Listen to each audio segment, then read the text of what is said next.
Hi friends welcome back to Shri cooking recipes ఈ రోజు మన వీడియో వచ్చేసి కాకరకాయ పచ్చడి కాకరకాయ అనగానే ఎక్కువగా ఎవరికి నచ్చదు కదా కాకరకాయతో ఇలా ఒకసారి పచ్చడి చేసి చూడండి కాకరకాయ అంటే నచ్చని వాళ్ళు కూడా లొట్టలేసుకొని మరి తింటారండి కాకరకాయ పచ్చడి కోసం ముందుగా కేజీ కాకరకాయలు తీసుకుంటున్నానండి ముందుగా కాకరకాయ మీద ఉన్న పొట్టుని ఈ విధంగా లైట్ గా తీసేయాలి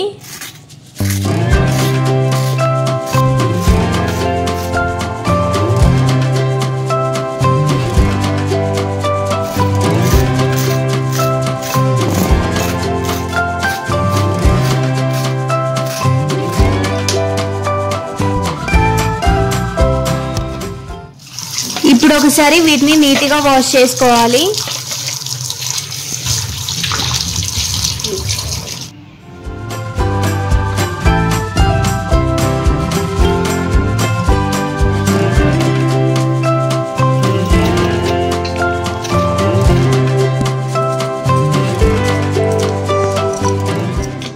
ఇప్పుడు నేను చూపించే విధంగా కాకరకాయని ఈ విధంగా చిన్న చిన్న పీసెస్ గా కట్ చేసుకోవాలి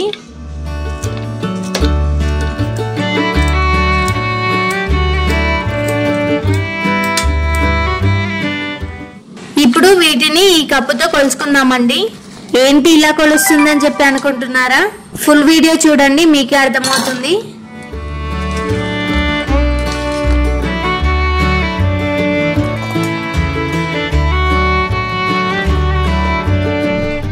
త్రీ కప్స్ అయిందండి ఇప్పుడు ఇందులో 2 టేబుల్ స్పూన్ సాల్ట్ వేసుకోవాలి ఇప్పుడు మొత్తం కలిసేలాగా ఒకసారి కలుపుకోవాలండి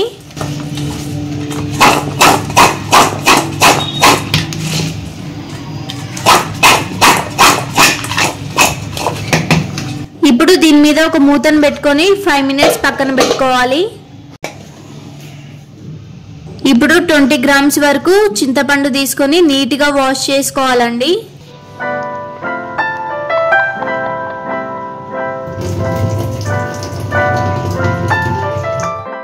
ఇప్పుడు దీన్ని మిక్సీ జార్ లోకి వేసుకొని మెత్తగా గ్రైండ్ చేసుకోవాలి కాకరకాయ పీసెస్ ని సాల్ట్ లో నానబెట్టాం కదండి ఇప్పుడు ఇందులో వాటర్ పోసి నీట్ గా వాష్ చేసుకోవాలి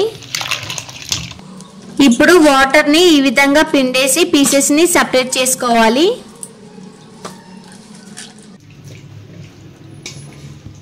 ఇప్పుడు స్టవ్ పై ఒక కడాయి పెట్టుకోవాలండి ఈ కప్పుతో 3 కప్పుల కాకరకాయ పీసెస్ తీసుకున్నాం కదండి ఇప్పుడు 1.5 కప్పు ఆయిల్ పోసుకోవాలండి స్టవ్ ని మీడియం ఫ్లేమ్ లో పెట్టి కాకరకాయ పీసెస్ ని వేసుకోవాలి స్టవ్ ని మీడియం టు లో ఫ్లేమ్ లోనే పెట్టుకోవాలండి హై ఫ్లేమ్ లో పెట్టొద్దు ముక్కలు మాడిపోతాయి ఇప్పుడు వీటిని ఈ విధంగా కలుపుకుంటూ లైట్ గోల్డెన్ కలర్ వచ్చేదాకా వేయించుకోవాలండి ఎక్కువగా మాడనివ్వద్దు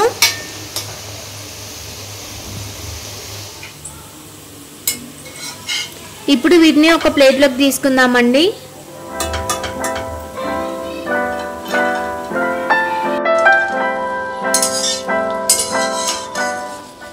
పీసెస్ మెత్తగా కాకుండా మరీ మాడిపోకుండా ఈ విధంగా క్రంచీగా ఉంటే సరిపోతుందండి ఇప్పుడు స్టవ్ పై ఒక పాన్ పెట్టుకొని అందులో 1 టీ స్పూన్ ఆవాలు 1/2 టీ స్పూన్ మెంతులు 1/2 టీ స్పూన్ జీలకర్ర వేసి దోరగా వేయించుకోవాలండి స్టవ్ ని లో ఫ్లేమ్ లో పెట్టుకోవాలండి లేదంటే తొందరగా మాడిపోతాయి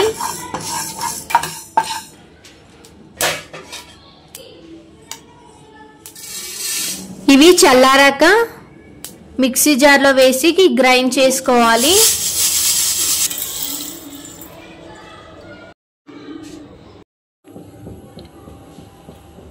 ఇప్పుడు మనం కాకరకాయ వేయించుకున్న ఆయిల్ లోనే 10 నుంచి 15 వరకు ఎల్లిపాయలు వేసి వేయించుకోవాలి ఇవి కొంచెం వేగాక మనం ముందుగా పేస్ట్ చేసి పెట్టుకున్న చింతపండు వేసుకోవాలండి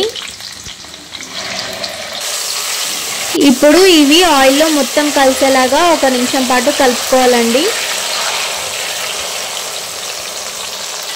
ఇప్పుడు ఎండుమిర్చి వేసుకోవాలండి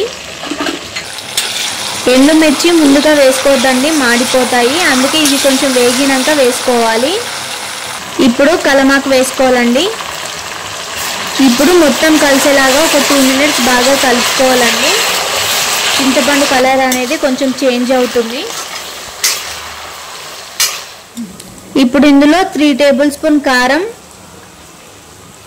3 టేబుల్ స్పూన్ సాల్ట్ వేసుకోవాలి. అలాగే 1/2 టీ స్పూన్ పసుపు వేసి మొత్తం బాగా కలిసేలాగా కలుపుకోవాలండి.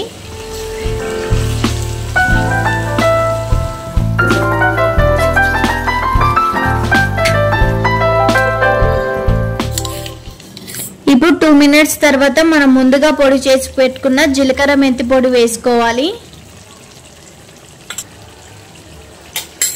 ఇప్పుడు 1 నిమిషం పాటు మొత్తం కలిసేలాగా బాగా కలుపుకోవాలండి.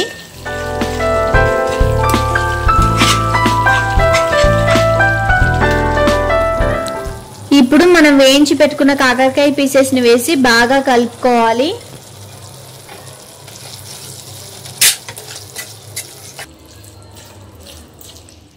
ఒక 3-4 మినిట్స్ ఈ విధంగా మొత్తం కలిసేలాగా బాగా కలుపుకోవాలండి. ఇప్పుడు స్టవ్ ఆఫ్ చేసి పక్కకు తీసుకుందాం. ఇప్పుడు మొత్తం చల్లారాక ఒక బౌల్లోకి తీసేసుకుందాం.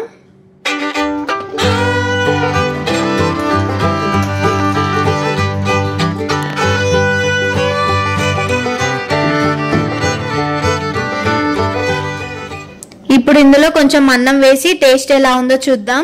నాకైతే ఇలా పచ్చడి గిన్నెలో అన్నం వేసుకొని తినడం అంటే చాలా ఇష్టం.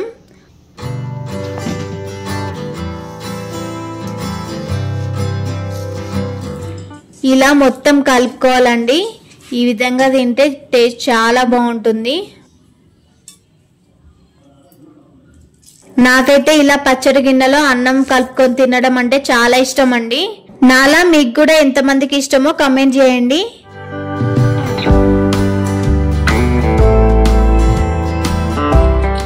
ఆహా, టేస్ట్ అయితే అద్దిరిపోయిందండి. ఒకసారి మీరు కూడా ఖచ్చితంగా ట్రై చేసి చూడండి.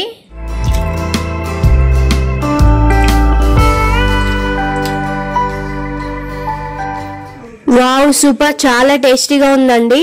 కాకరకాయ అంటే ఇష్టం లేని వాళ్ళు కూడా చాలా ఇష్టంగా తింటారండి. ఒకసారి అయితే ఖచ్చితంగా ట్రై చేయండి.